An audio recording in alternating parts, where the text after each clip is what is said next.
Next is from Robert Camacho. The subject is Billi Bhatti. Billy said in his podcast he wants you guys to apologize to him that you need him for K100 Sports. That he's going to do his own sports podcast. I'm honestly glad that he was kicked out the show. He's a cancer and a piece of.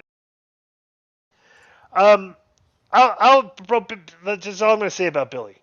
Okay, and we've said this repeatedly. We were fine with his content on our show. When he left the show and went on social media, he turned into a completely different person and started accusing us of doing. It's like, bro, it just turned into. We told him to. We constantly gave him advice, constantly told him things we didn't want him to do, and he kept on doing them. We just okay, well, you're done.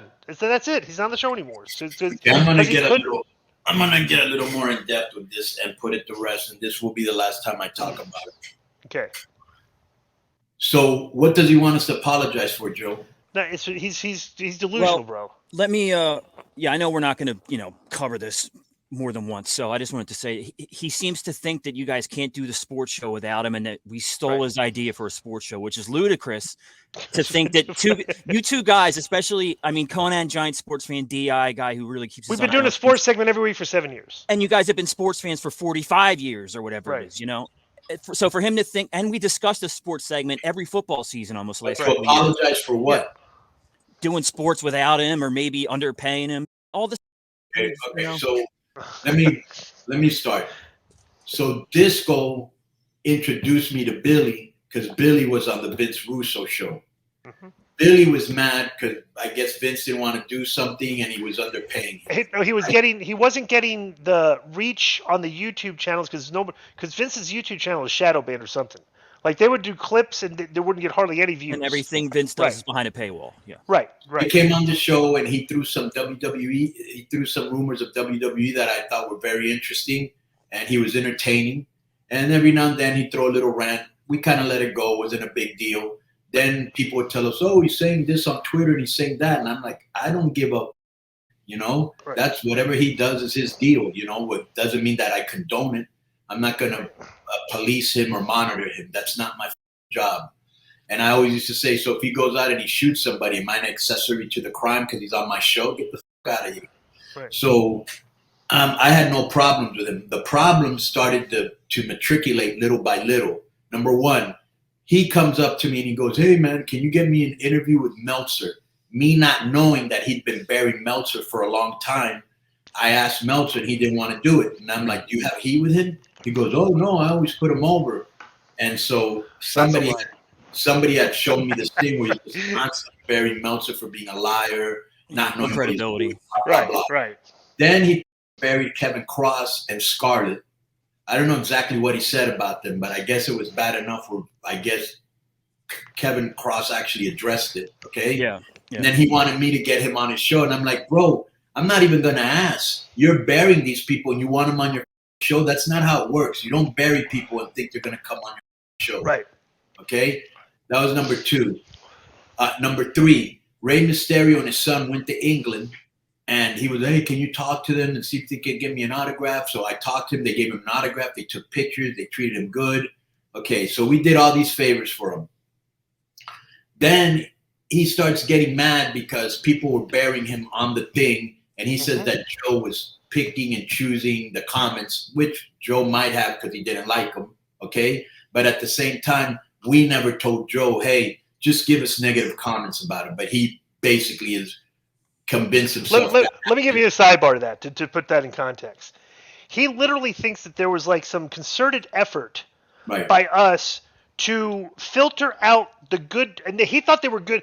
Bro, this guy thought that people were writing in emails just to praise him. And I'm like, Billy, there's like literally like one sentence of an email that involves a question not pertaining to you, and like somebody will bury you. I mean, sometimes people will put you over. I go, we read everything.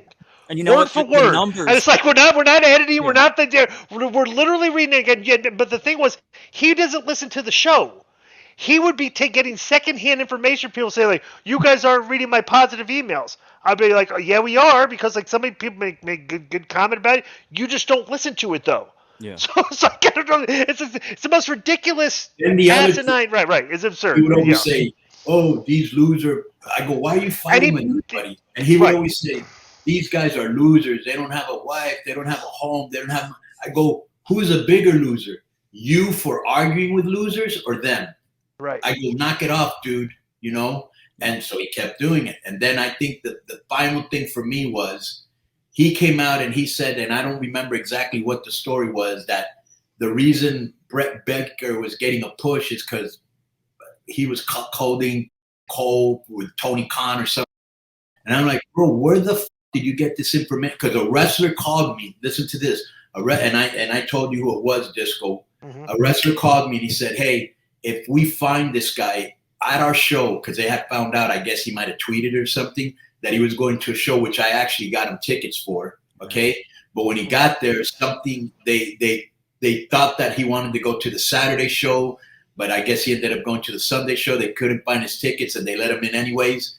And he said, you know what, I'm going to wear a disguise. And I go, that might be a good idea. And then later on, he's, I don't know why I have to go to AEW, wear a disguise. I go, well, you're the guy that brought up the idea. But anyways, this wrestler told me, he goes, if we see him there, we're going to kick him out. I go, bro, you have mega heat.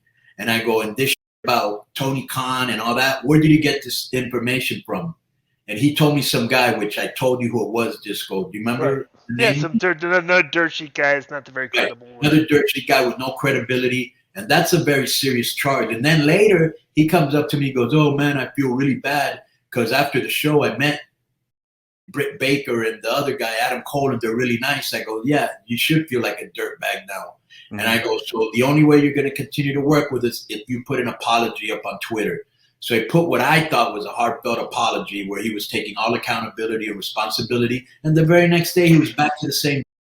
Right. I was like, you know what? Enough of this guy. Right. And that's this. It was very simple. All we're telling the guys, like, look, there's things we don't want you to do if you're going to be on the show under our things. Like, you continue to do them. So it's like, it's enough.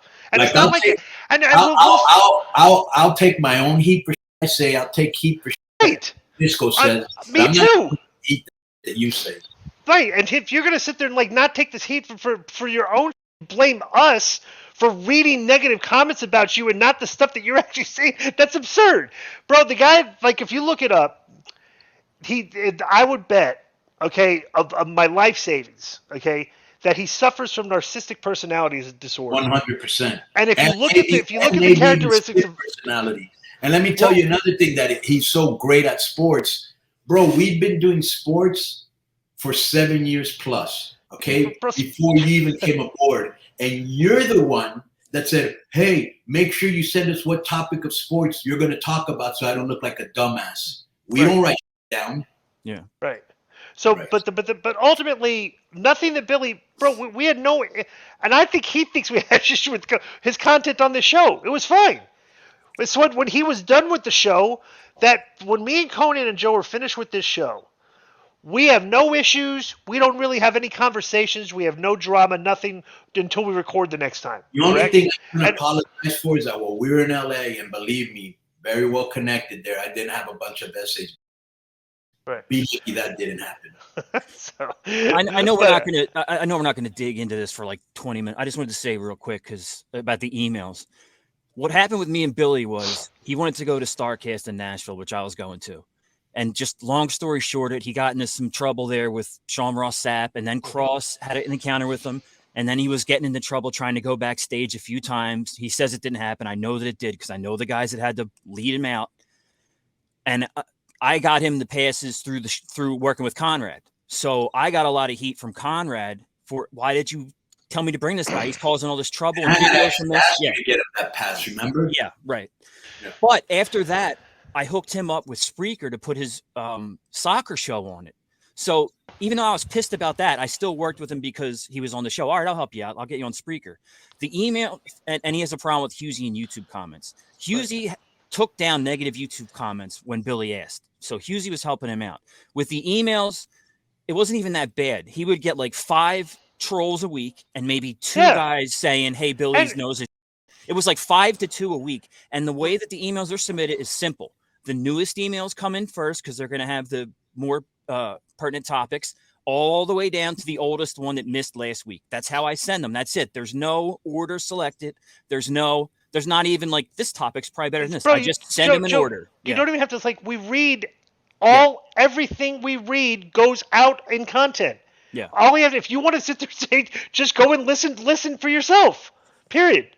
That, bro, the guy literally, the ultimate issue is when you suffer from narcissistic personality disorder, you cannot take criticism, and it's a characteristic of a lot of these dirt sheet guys. That they're not, because they weren't in the business, they didn't become professional wrestlers and everything, but they feel they're a part of the business now, and they're giving out dirt, gossip and stuff, and they feel their egos are inflated, and they all act the exact same way. It's fascinating. Like literally, Sap, Satin, Dave is very similar. They all are. It's crazy that the only one I would say is not Jason Powell. Did not show any characteristics of narcissistic personality disorder. He's a pretty cool guy, but all these other dirt sheet guys, they all have that characteristic. And it's like, you can't deny it. It's like, if you look at narcissistic personality disorder, look at the characteristics, you all exhibit those characteristics, period. So it's like, whatever. So, whatever. Everybody's like, oh, we told you and stuff. And things like, dude, I've always been entertained by having controversial figures because they're controversial, and controversy creates discussion and content. We've never been an echo chamber. And all these other dirt sheet guys won't come on our show. So he was like one of the only guys that would. So I was like, whatever. So, like I've always said, for you to insult me, I must first value your opinion, which I don't. But I was on Twitter this week, and somebody asked me something about him, and I echoed something that you said. You said, Billy had said something. You said something like, "This is a," and I said, "Yeah, I totally agree," or something like that. And then he said something like, oh, you guys are full of shit, and why don't you tell? I think it was Hughley. Bro, he literally thinks get your puppets. Let me just finish. Get your puppets. And I was like, please refrain from interacting with me again. And he did it again, so I blocked him. Boom. Right. But the funniest thing about it is, though, to show how delusional he is, he thinks that when you went and appeared at WWE, okay, and on the thing, that WWE, that we thought, or you thought, that we could get WWE people on our show. So we became woke and had to kick him off the show because we think we can get WWE people from WWE interviews on the show. He actually believed that. And I'm like, bro, the stuff he believes in his mind, which should only come from a person that has narcissistic personality disorder, he actually thinks he was ultimately the DMs he chose. He literally did not want us to read negative comments about him. Right. I'm like, dude, look at my timeline on Twitter. I get more hate than all you guys combined, and then the times 10, and I don't care. It doesn't bother me. If you're trying to pretend that we should be bothered of it like you are, that is not going to happen. So if you ultimately just cannot handle criticism, and it ultimately got you, you had to leave the show. Is what it is, because we're not going to stop reading everything people say about us. That's period. That's just it's keeping it 100. But whatever. Take your corn dog, corny ass out of here. And keep marks. And it's a shame too, because the sports show is real. The sports show was good stuff. It was great stuff. It's great stuff, and he literally would rather just go on Twitter and fight with he'd rather do all his instead of just staying in line with that. So and I told him, bro, do you know how much of an you look like telling people you make more money than them and they can't get? Who are you getting over with? I feel and he thinks it like us. That he doesn't think that people, that him saying that and people reacting to him is a problem. He thinks us, people just reading the comments and people reacting is the problem. Like, whatever. He thinks he's off the show, thank God, and he's off my Twitter timeline, thank God. So, right, yeah. Yo, what up? This is Konnan, and I host Keeping It 100. My co-host, Disco Inferno, unfortunately. Well, I'd say you're my co-host. Listen, every Thursday here on Spreaker, we talk pro wrestling, sports, movies, music, TV, pop culture, and some politics. It's everything the rest of the pro wrestling podcasts are not. Tune in to hear myself, the superior one, educate and inform. Tune in to hear me bury Disco. That's very disrespectful. Join us every Thursday on Spreaker and keep it 100. Boom!